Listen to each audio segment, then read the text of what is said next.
Okay, I'm Julianne, and I was born and raised in a small town in northern New Jersey, and I came to know the Lord at the age of 10. And by the age of 12, when I began to learn that there were places in the world where they had never heard the gospel or had the opportunity here, I really became burdened for missions and really felt that that's what I was called to do. And after I got married at age 21, my husband and I both had a heart for missions, and we now have two boys. Dylan is 20 and Eric is 18. We had prayed for a long time about where the Lord would call us and where we wanted to go, and we didn't really have any specific idea except that we wanted to go to a people group that had never heard the gospel. And I think in the back of our minds we thought it'd be some jungle tribal area of some sort, but the Lord really called us specifically to Siberia in really an amazing way. Greg was on a train trip across Turkey praying with other people about the unreached, and the man opened up a map and he pointed to an area of Siberia. He said, let's pray for this area of the world. And we didn't know much about it. Greg had never heard of it. But really by the end of that train ride, he really felt we were supposed to go there, and actually called me from eastern Turkey about what about Siberia. Meanwhile, I had been praying with a good friend and praying about this time where Greg was doing a research trip, and I'd been praying about where the Lord would call us, and I kept thinking Mongolia. And we ended up being in northern Siberia, right above the Mongolian border, and the Lord really led us specifically to that part of the world. First arriving to Siberia, and we were really about the first foreigners, was a very brand new experience. I went expecting our first baby, and then having a newborn in a new language, in a new culture, in a place that was completely opposite from where we were was a huge challenge. And I think at first was very overwhelming.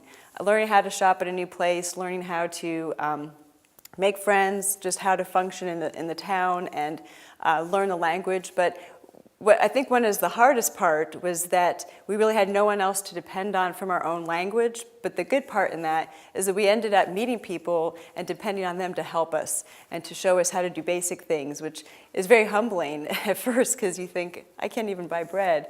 But on the other hand, we became really good friends with people that really reached out to us, that became very good friends that taught us how to really function, survive, and get through the winters, which is something we had never learned how to do before. So even though it was very challenging, we ended up learning through the local people who helped us.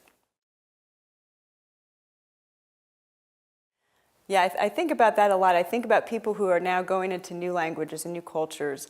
And I think one of the things when we head out overseas to do this kind of work, we feel like we've been prepared, we're trained, and everyone's praying for us.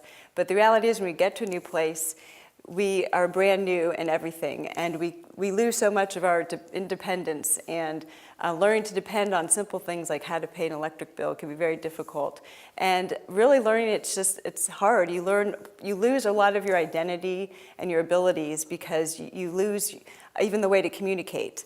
And it's a very, very difficult process. But I would really like to tell people that it's a normal thing. It happens to every person, and that you'll get through that.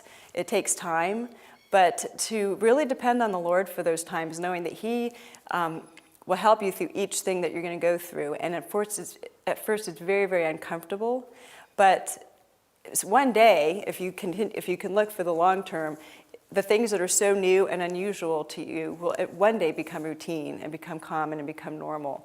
And that it's okay to have those uncomfortable feelings because everyone goes through it, but to keep that long-term perspective and that you will get through this, and to really depend on the Lord for even just the simple thing.